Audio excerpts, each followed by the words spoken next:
خطبہ نمبر 5۔ جب رسول اللہ صلی اللہ علیہ وآلہ وسلم نے دنیا سے رحلت فرمائی تو عباس رضی اللہ تعالی عنہ اور ابو سفیان ابن حرب نے آپ علیہ السلام سے عرض کیا کہ ہم آپ کی بیعت کرنا چاہتے ہیں، جس پر حضرت علیہ السلام نے فرمایا بسم اللہ الرحمن الرحیم۔ أيها الناس شقوا أمواج الفتن بسفن النجاة وعرجوا عن طريق المنافرة وضعوا تيجان المفاخرة أفلح من نهض بجناح۔ ایھا الناس، فتنوں کی موجوں کو نجات کی کشتیوں سے چیر کر نکل جاؤ، منافرت کے راستوں سے الگ رہو، باہمی فخر و مباحات کے تاج اتار دو کہ کامیابی اسی کا حصہ ہے جو اٹھے تو بال و پر کے ساتھ اٹھے۔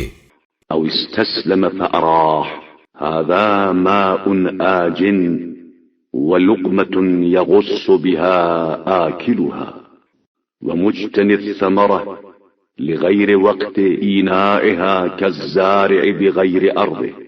ورنہ کرسی دوسروں کے حوالے کر کے اپنے کو آزاد کر لے، یہ پانی بڑا گندا ہے اور اس لقمے میں اچھو لگ جانے کا خطرہ ہے، اور یاد رکھو کہ نا وقت پھل چننے والا ایسا ہی ہے جیسے نامناسب زمین میں زراعت کرنے والا۔ فإن أقل يقولوا حرس على الملك وإن أسكت يقولوا جزع من الموت، هيهات بعد اللتيا والتي۔